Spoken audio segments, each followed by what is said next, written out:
इस वक्त मैं कांग्रेस दफ्तर पर हूँ, 24 अकबर रोड पर। हमारे साथ गुरदीप सप्पल हैं। सर, जिस तरीके से ईडी की तरफ से चार्जशीट फाइल की जा रही है सोनिया गांधी और राहुल गांधी के खिलाफ में, कैसे आप देखते हैं पूरे मामले को? ये वही ईडी है जो जब जब मोदी सरकार प्रेशर में आती है तो एक्टिव हो जाती है। ये वही ईडी है जिसने 5,900 केस पिछले 10 साल में किए हैं और केवल 23 केस साबित कर पाई है।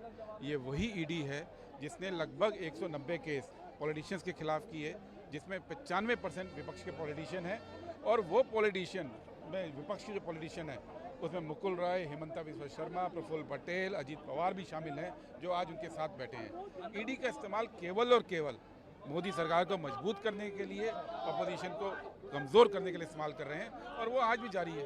आपको लगता है कि सत्ता पक्ष के जो नेता हैं उनके खिलाफ ईडी कार्रवाई नहीं करती, विपक्ष के नेताओं के खिलाफ कार्रवाई करती है? मैंने बताया 193 केसेस 10 साल में हुए हैं ईडी के पॉलिटिकल लोगों के खिलाफ।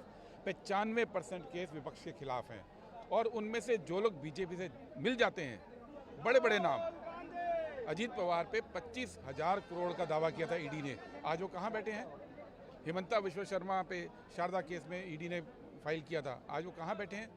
तो जो लोग ईडी के साथ चले जाते हैं, ईडी की बात मान लेते हैं, मोदी की बात मान लेते हैं, वहाँ पे ईडी कमज़ोर हो जाती है।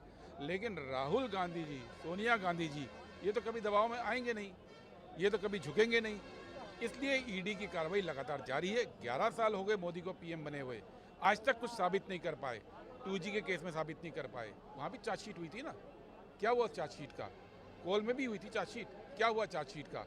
कोर्ट में जाके सारे केस एक एक करके गिर जाते हैं, ये केस भी वैसे ही गिरेगा। बीजेपी का कहना है कि नेशनल हेराल्ड मामले पर सुप्रीम कोर्ट या हाई कोर्ट से कांग्रेस पार्टी को कोई राहत नहीं मिली, सिर्फ बेल मिला है। बीजेपी तो बहुत बड़ी बड़ी बातें पहले भी करती थी। बीजेपी ने 2G का केस उठाया था, बीजेपी ही लेके गई थी, चार्जशीट की थी, तब क्या हुआ? सरकार तो इनकी थी, क्या कर पाए? बीजेपी बड़ी बड़ी बातें करती थी।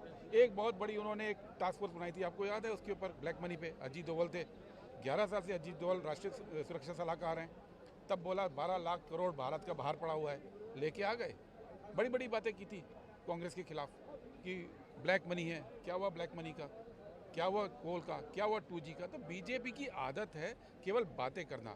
11 साल में कोई एक केस बताइए जिसके अंदर इनके पास पूरी पावर थी, पूरा मीडिया इनके अधीन था, पूरी एजेंसीज इनके इशारों पे नाचती थी, पूरा का पूरा तंत्र इनके इशारों पे नाचता था। लेकिन 11 साल में एक भी केस साबित कर पाए हैं?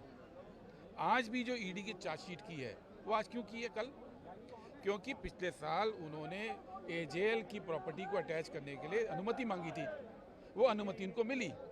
उसमें एक शर्त होती है कि 365 दिन के अंदर चार्जशीट फाइल करनी होती है, और कल 365वां दिन था, आखिरी दिन था। कल चार्जशीट, अगर उनके पास आरोप पहले से तय थे तो पहले क्यों नहीं किया उन्होंने कुछ? अंतिम समय पे कि केस खत्म न कर दे कोर्ट अब, तो उसको लंबा खींचने के लिए कोर्ट में चार्जशीट की गई है। इसके अलावा इसके पीछे और कुछ नहीं है। ओके, धन्यवाद हमसे बातचीत के लिए। कैमरा राणा के साथ रमन कुमार, दिल्ली न्यूज़ 24। कांग्रेस पार्टी के राज्यसभा सांसद इमरान प्रताप गढ़ी हमारे साथ हैं। सर, जिस तरीके से ये कार्रवाई हुई है ईडी की तरफ से सोनिया गांधी और राहुल गांधी के खिलाफ में, कैसे देखते हैं पूरे मामले को? ये सिर्फ विपक्ष को डराने की, गांधी परिवार को डराने की, कांग्रेस को डराने की कोशिश, और इस कोशिश में भाजपा कभी सफल नहीं होगी। कांग्रेस पार्टी ने इस देश के लिए अपनी जान कुर्बान की है। इंदिरा जी ने अपनी जान कुर्बान की, राजीव जी ने अपनी जान कुर्बान की इस देश के लिए, नेहरू जी ने अपनी निजी संपत्तियां इस देश के लिए दान की हैं। ऐसे में आपका कोई भी आरोप देश समझता है कि आप आरोप सिर्फ और सिर्फ छवि खराब करने के लिए लगा रहे हैं। क्रोनोलॉजी ये है कि गुजरात में अधिवेशन होता है सफलतम, बिहार की मीटिंग शुरू होती है विपक्ष की, राहुल गांधी गुजरात पहुंचते हैं और आपकी ईडी की चार्जशीट आ जाती है। क्रोनोलॉजी क्लियर है। तो गुजरात कनेक्शन भी है क्या? हर चीज का गुजरात ही कनेक्शन है। आपको लगता है कि जिस तरीके से रविशंकर प्रसाद ने भी कुछ देर पहले प्रेस कॉन्फ्रेंस की, उन्होंने कहा कि नेशनल हेराल्ड नेहरू खानदान की जागीर नहीं है, उसमें बहुत सारे लोगों का पैसा लगा है।